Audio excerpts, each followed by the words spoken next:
Hi, so my name is Russ Dunn. I'm the CTO of GKN Aerospace. Having heard a few of the speakers and the sessions today, quite a lot of interest in aerospace, so probably worth me putting my cards straight on the table. I love aerospace. I think aircraft are awesome, and I've really enjoyed creating some of the most efficient aircraft that are flying around in the world today, such as this amazing A350 aircraft that you see on the screen behind me.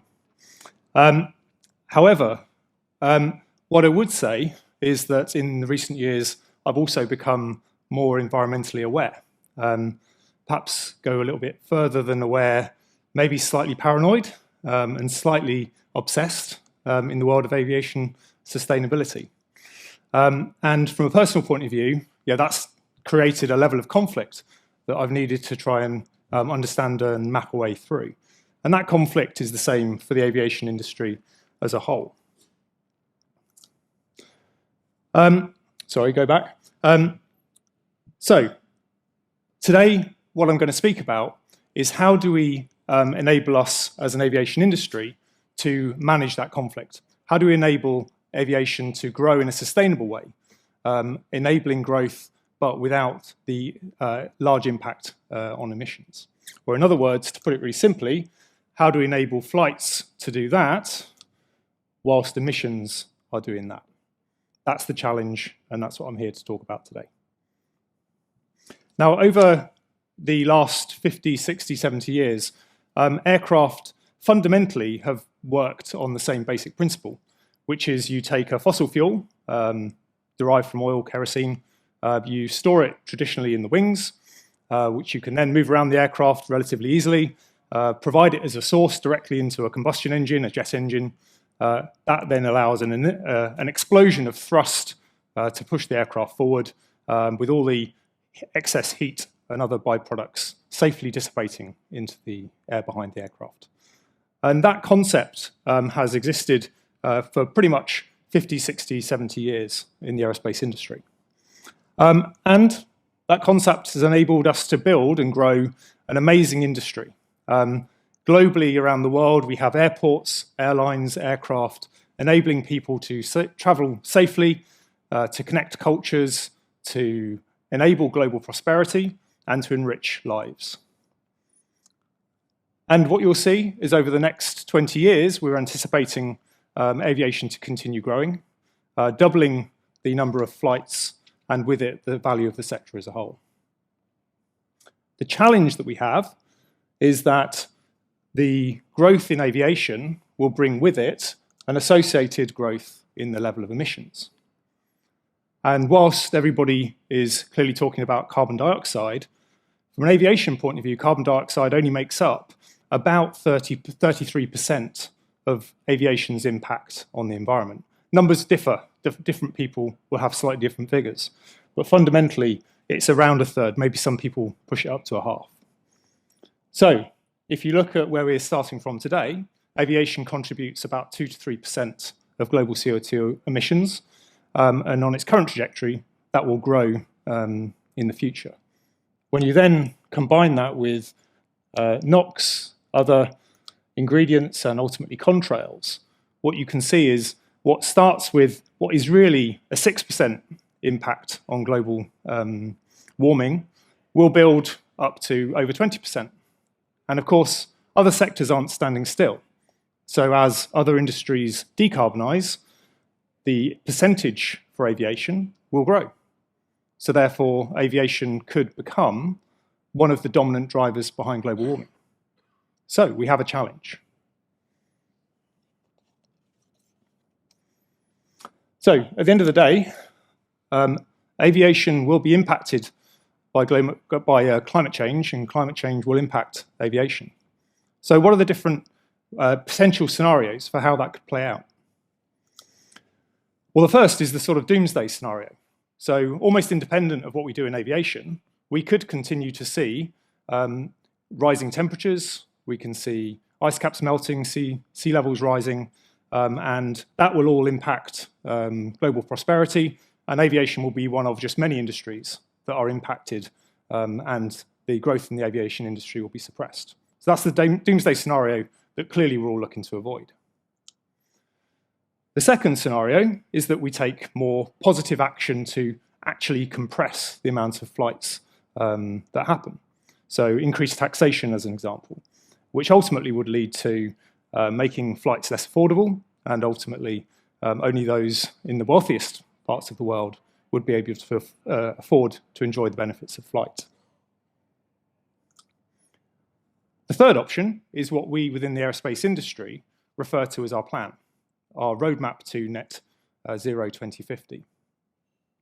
And I'm going to talk a little bit more about that plan, but ultimately it comes back to that first slide I said, which is about how do you enable the growth in aviation whilst at the same time simultaneously eradicating the emissions that aviation creates. So if we start with a starting assumption, which is that kerosene is ultimately not going to be a sustainable fuel, what are the other options? Well, there's actually quite a few options.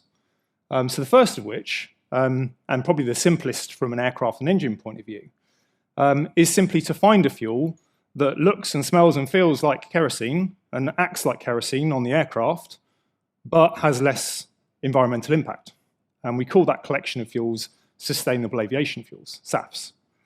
And what that does is it basically absorbs carbon dioxide out of the atmosphere through vegetation, algae, various other different means have been proposed, and you recycle that carbon, reform it into new hydrocarbons, which can be either mixed initially or ultimately replaced the kerosene going into the aircraft, and effectively closing the cycle of carbon and preventing us from needing to use new fossil fuels coming out of the ground. The benefit with SAF is that today we've got 20,000 aircraft flying around the world, and we're continually building new aircraft. And all of the aircraft we're building today are going to be relatively conventional. They are going to require a hydrocarbon type fuel to allow them to fly. So clearly the opportunity with SAF is that all of those aircraft can still fly. You can use those SAFs and you can certify those aircraft and engine for SAF. Now actually, the most modern aircraft and engines have been certified for up to 50% SAF already. So they're certainly well on the way.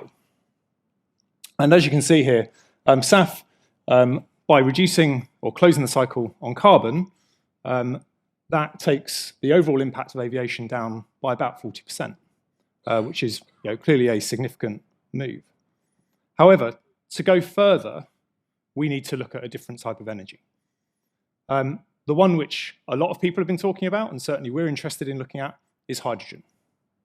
By replacing SAF directly into a relatively conventional, I'll come to in a second, gas turbine engine, not only do we remove carbon dioxide completely, because there is no carbon in the hydrogen, so there's no carbon dioxide to be produced, but also because what hydrogen also manages to do is to reduce the overall effect on NOx and other emissions. So taking the total impact of aviation down to over 60%. You can actually go even further than that. So this is based on burning hydrogen, but there's another option, which is to use an electrochemical reaction on an aircraft through a device called a fuel cell, which takes hydrogen as a source of energy, converts it into electrical power, and effectively generates power on the aircraft. And with that technology, you can reduce the impact of aviation to about 80%, by 80%. So a big, significant improvement. And finally, on the right-hand side of that, you can see battery electric, which actually doesn't generate any emissions in flight. Yes, of course, it has to be green, renewable energy that's used in flight. But effectively, that allows you to move to 100% zero emission. So based on that, it looks like there's a pretty easy winner. But unfortunately, it's not quite as simple as that. And the reason for that is batteries have a constraint. In the same way as with the automotive market, batteries, it's all about range. And for aircraft, that's even more critical. Because on an aircraft, the more weight you put onto the aircraft, the more power you need to power that aircraft. And it's an exponential curve. So the bigger aircraft, the bigger the weight, more passengers, the bigger the weight.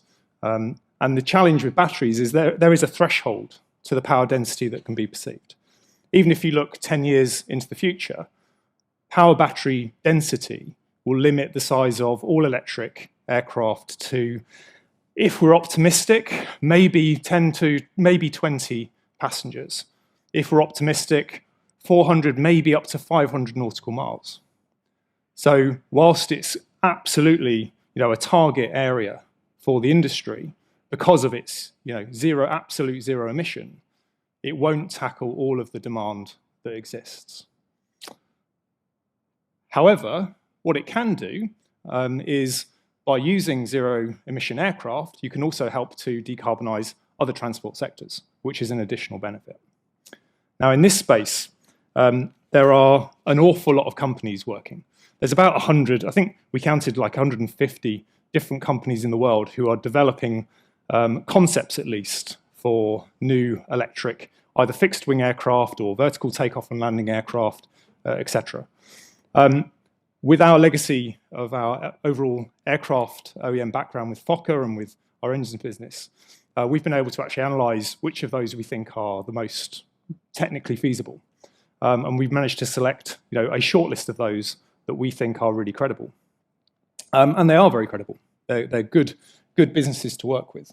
And the companies like Vertical Aerospace, Lilium, Joby, or Aviation Alice. And I've put Aviation up there because this year, in our new GKN Global Technology Center, we designed and manufactured the first wings and empennage and electrical system for the Aviation Alice aircraft, which we've delivered and is about to, it's pretty much on the runway, waiting for its maiden flight, which we're incredibly proud of. So, battery electric, clearly a key part of the journey. But the reality is people will need to travel further and people will want to travel more cost efficiently on a larger aircraft. So, looking at the next level is where I come into hydrogen with fuel cells, with the electrochemical reaction I talked about. So in this space, you could foreseeably develop a solution which is able to perhaps carry 50, 60, maybe even up to 100 passengers, something like 2,000 kilometers. That's definitely within what we think is feasible. And as you can see on the chart, at 2,000 kilometers, that makes up about 85% of all flights that are flown around the world today. So there's a potentially significant number of flights that could be tackled there. And in this area, in our business, GKN Aerospace, we have been pretty bold. Last year, we launched a brand new program called H2 Gear, which is a £54 million program with fantastic support from the UK government, which aims to prove the feasibility of the hydrogen electric propulsion system. And we are one of several companies who are active in that space. And the reality is, we need more than just one company doing this. So that's goodness. There is a constraint. Hydrogen electric propulsion won't work for the very largest aircraft.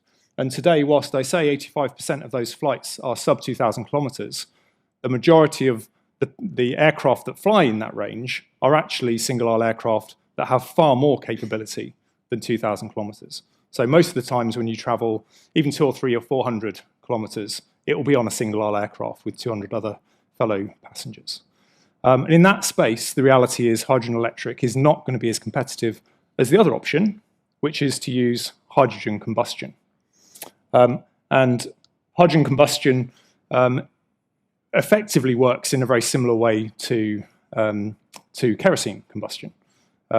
The fundamental architecture of an engine, suck, squash, bang, blow, as some of you may have heard the term, basically it still works exactly the same way. Hydrogen works slightly differently because it burns a little hotter and it has a faster flame speed, but for most people in the audience, it works in exactly the same way.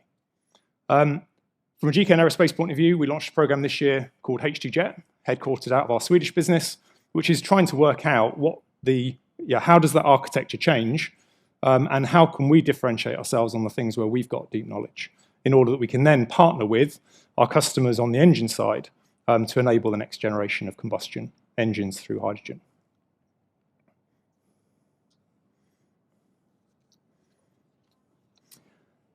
Now, The one challenge with, so engines are pretty challenging. Probably the most significant challenge actually is not in the engine itself, but on the airframe side.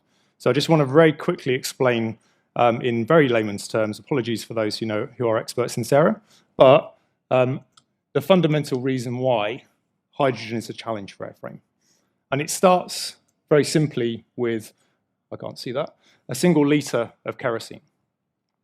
So if you start with a single litre of kerosene, the fuel that every aircraft in the world almost flies on today, and translate that to hydrogen. To get the same level of energy, you'd need about 1,000 litres of hydrogen as a gas.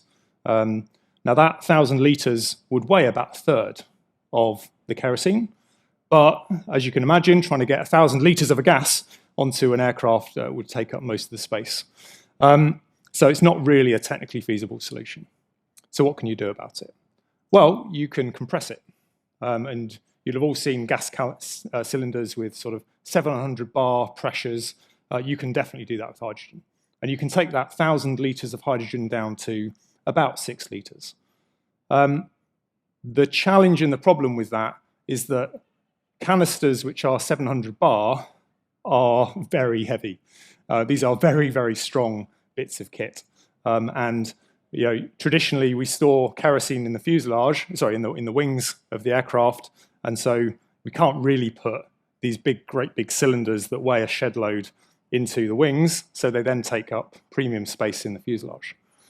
So that doesn't sound like a particularly efficient solution either. So the final alternative is to actually reduce the temperature of hydrogen down to 20 Kelvin, or minus 253 degrees, at which state it becomes a liquid.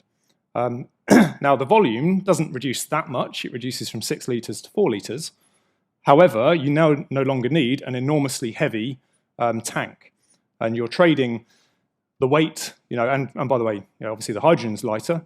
So you then have a light tank with a light energy source, and you're trading that weight for additional complexity. It's a more complex system. Now, all of that can be done. You could feasibly take a derivative aircraft and go through that change. But the reality is, because of the additional space of hydrogen that you need to take up, the reality is you probably are going to need to move to a new aircraft configuration in order to make that achievable. So if we move back to the start, the overall roadmap to net zero 2050 has quite a few ingredients. And I guess the key message for today is no one single ingredient is going to enable us to get there. The first step is really easy and simple, which is we've still got older, less efficient aircraft flying around, and we have the opportunity to replace those with much more efficient aircraft. So delivering, as we're trying to, enabling the ramp up on the most efficient aircraft in the world. But even those most efficient aircraft in the world were developed on technology that is at least 10 years old. And as you can imagine, over the last 10 years, the industry as a whole has invested millions and hundreds of millions of pounds in new technology. And those new technologies can be translated into much better products. So we've been working with Airbus on the Wing of Tomorrow, Rolls-Royce on the UltraFan, many other customers on the next generation of aircraft. And those will enable 15–20% further improvements in efficiency. When you add on top of that sustainable aviation fuels, that is the next step of the journey. And all of those concepts I've mentioned would certainly support SAF and be certified for SAF. So those are the first steps. We then move into the radical technologies, electric, hydrogen. They certainly will start to be introduced in the early 2030s, and through to 2040, you'll start to see a significant ramp up.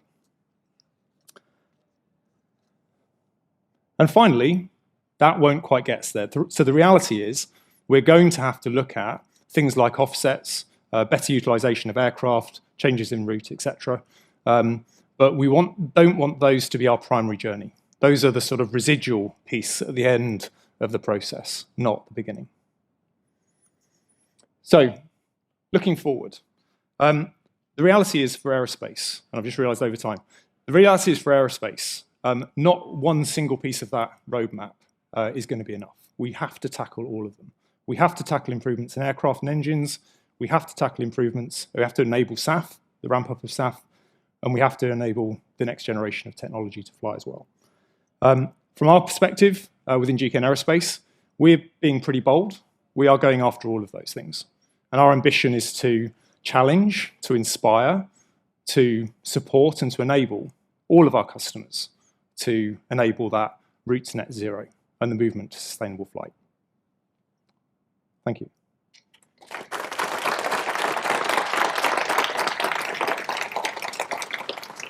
Thank you very much, Russ, for that great presentation.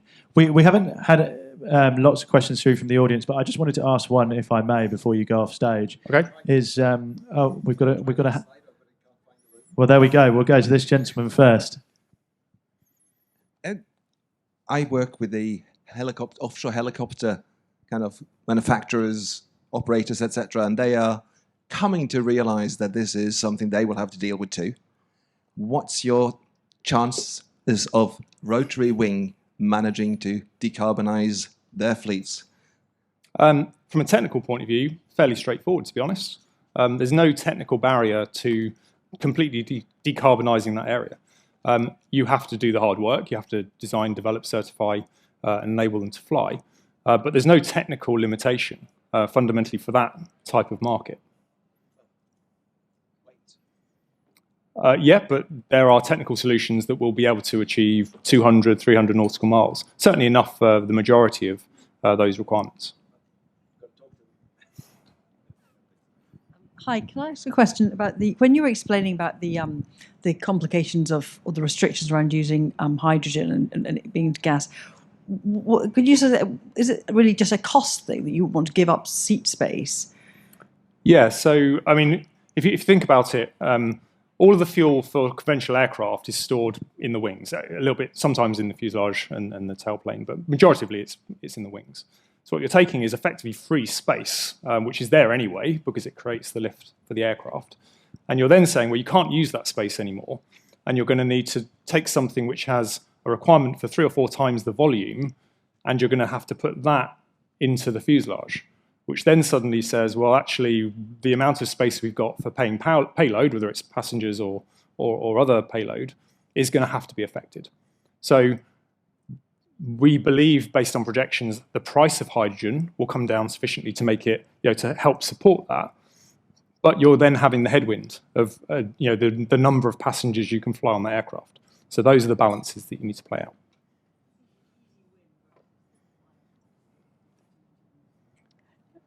Absolutely, absolutely. Well, not really. The airlines won't buy it. I mean, the airlines are a low-margin, volatile business, so really they can't take seats out of the aircraft. And we. SAF is too expensive. 3 or 4 times the cost of kerosene. Yeah. Blows up any sort of business. Yeah. So in a stable market, obviously, the price of kerosene has gone up recently, but. Yeah, I agree with you. SAF is extremely expensive today, and the real challenge is getting SAF at price, at volume, in order to make it non-punitive for the airliners to use. So I'm certainly not dismissing the challenge to make the operating costs of an aircraft work for different energy types. What I'm saying is, realistically, doing that on an existing aircraft concept is going to be not particularly cost effective, and hence my comment that really what you'll need to do is develop a new concept of the aircraft, new architecture for the aircraft to make the costs competitive.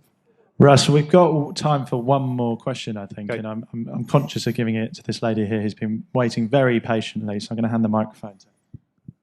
Thanks very much. I work for the UK Infrastructure Bank.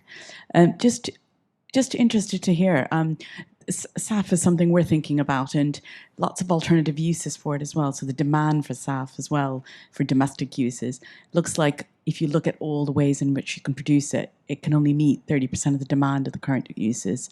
Of course, those numbers are obviously a little bit fluid, but I just wondered your reflections on that, because aviation is going to be just one of the other demands. There's lots of other alternative sort of uses for it.